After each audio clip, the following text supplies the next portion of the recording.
Hey, what's up, Five Capitals coaches? It's Ben, and just wanted to check in, share a couple thoughts with you this morning, let you know that we are praying for you guys, praying that God will continue to bless your families and bless your business. I don't know if any of you remember this, but when I was a kid, we had these cheap little toys that we would get sometimes, and they were these little wind-up deals. Now, you'd wind up the little thing on the side and then set them down, and their feet would go really fast, and they'd run along the floor for maybe 15 seconds or so before the little motor would shut off, and then they'd freeze and kind of, maybe one leg up in the air, or they'd just tip over and not go. They were done. They weren't going to go any further. I was reflecting on those toys a little bit this week and thinking that, unfortunately, I think sometimes that mirrors my life. I get myself wound up, excited, I'm ready to go, and then I've got this burst of energy, but eventually it runs out. It's like the old leadership adage, maybe you've heard before, that vision leaks. And I think the same thing can kind of be true with our momentum and our energy. I think it leaks out. I mean, if you imagine it as a balloon with a little pinprick in it, over time, no matter what we do, that momentum we have, that drive, that energy, that focus, it's going to deflate over time. But if you want to make it deflate faster, all you have to do is add a little bit of pressure to it, right? You just squeeze the balloon a little bit and it'll deflate even more quickly. And I think all of us face that. We face financial pressure that deflates that more quickly. We face pressure within our families, pressure with just being in our own heads sometimes, and the daily grind of life that all of us have to deal with. And if you're anything like me, you have had moments where you felt like you were that little toy, kind of one leg up in the air, just frozen in time, going, how do I move forward? How do I recapture my momentum? How do I get my focus back, my energy back? And I just want to share something this morning that's been really helpful for me. It's probably something you've heard before, but hopefully I can give you a couple maybe practical steps that other people have poured into me and that have been really helpful. And it's really the idea of staying connected to our purpose.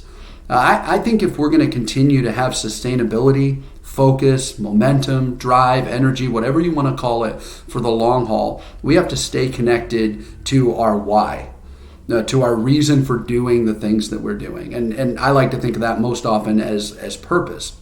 I think purpose is the thing that winds us up so that we can continue to go. Or to use the other metaphor, I think purpose is what continues to put air back into our balloon so that we have what we need to keep moving forward.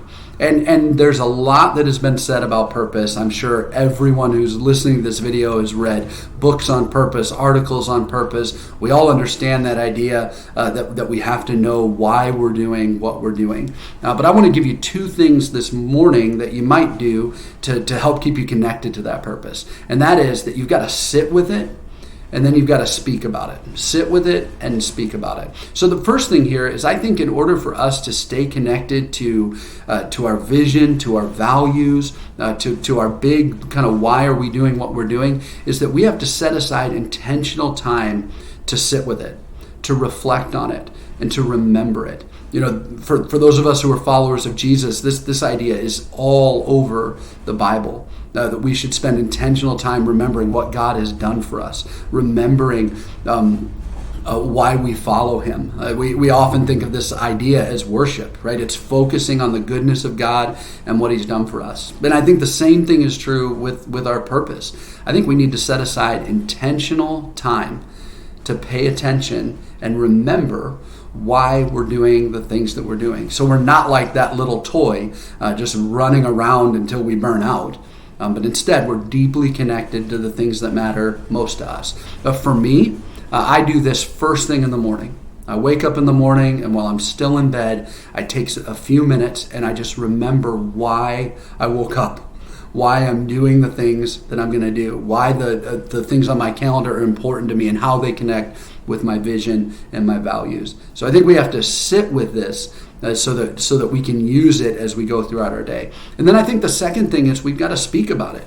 We've got to get comfortable talking to other people about why we do the things we do, about our calling, about our motivation, about our vision, our values, whatever language you want to use. We've got to develop the discipline of speaking about it. And what talking about it to other people does, it does a couple things. First of all, it makes it real for us. And second of all, it helps us develop language that we can use to communicate to other people, sure, but also, and maybe more importantly, language that we can use to communicate to ourselves why this matters to us. So today, let me just invite you to do a couple things. The first one would be set aside some intentional time on your calendar to sit with your vision. And you might have a statement that you use that helps that helps you say, well, this is why I do what I do, a mission statement, something like that. But I'm talking about going a little deeper than that, connecting back deeply with your purpose. Why are you investing in your career as a coach? Why are you doing the things that you're doing? Why are you investing in your family the way that you are? Just spend some intentional time. And I do this in the morning, but you can do it at night. You can do it in the shower. You can do it while you're at the gym or out on a run. You can do it over your lunch break. But create some intentional time. And then the second thing is identify a couple people that you can talk to about this vision you have, about your purpose, about your mission in the world, and get comfortable speaking about it a little bit. Hey, we are praying for you guys, like I said at the beginning this week. We hope it's a fantastic week and that you will live deeply out of your purpose. Now, God bless you, and we'll talk to you soon.